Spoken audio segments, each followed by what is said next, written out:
Hi, I'm Rachel with Fontaine Organizing. I'm here to talk to you today about timers and how they can be a really useful tool in your tool belt for helping you get things accomplished.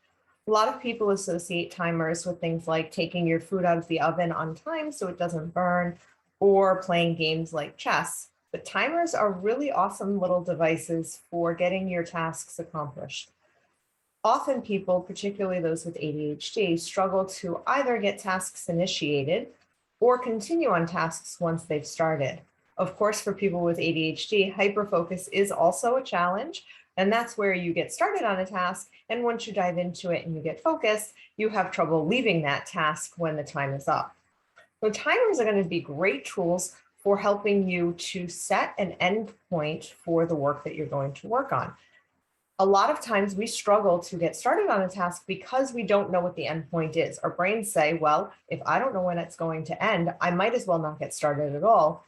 Or if there's no end point, it's hard to stay on task because the time is fluid and you could really switch off and go back to it, and your brain doesn't think it's that big of a deal. But setting that endpoint is going to be really useful for you, gives your brain lots of clarity, and it will make starting the task a little easier, particularly if you set it for shorter periods of time that feel really manageable and doable. So I like to use a Pomodoro technique for using my timer. Pomodoro Technique, if you're not familiar, is a process where you set the timer for 25 minutes. When that 25 minutes is up, you stop working on what you were working on and you take a 5-minute timed break. It's important to time it, where you switch to doing something else for a little bit. Maybe you get up, stretch your legs a bit. I'd recommend not checking email or social media because that can be really dangerous when you're switching tasks. And then set your timer again once that 5 minutes is up for another 25-minute session of focused work. The trick here is if you get distracted during that 25 minutes, you have to reset the timer, go back to 0, start another 25 minutes. You do that 4 times, so it's 4 sets of 25 plus 5. And then at the end of those 4 sets, you take a longer break of 25 to 30 minutes, and then you restart and do another Pomodoro. I like to use a particular timer called a time timer for this.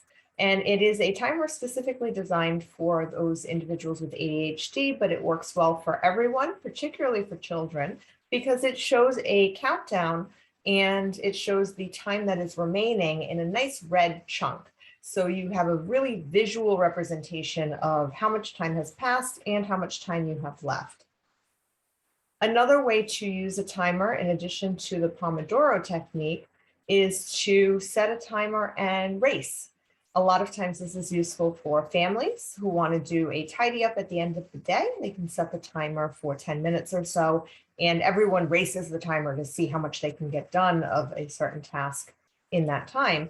And then there's a reward at the end. And if you're racing yourself and you're just racing the timer to get your work done, then you can reward yourself as well with something fun. Maybe it's a walk around the block or going to play with the dog or something like that.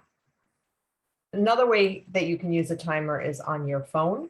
You can ask Siri to set you a timer for whatever length of time is appropriate. And you can have it remind you to do things like leave on time. So you could say, hey, Siri, set me a timer for 25 minutes so that I leave on time. And that really helps people who get distracted and have trouble making sure that they're out the door at a particular time or making sure that they finish a task in time to move on to the next important meeting or thing that they need to do. So I'm curious, what types of things can you use a timer for in your work or in your personal life? Comment below and let me know. And if you found this video helpful, please make sure to hit the like button. And if you haven't yet, please hit subscribe. I'm Rachel Fontaine with Fontaine Organizing, and I hope you found these tips helpful.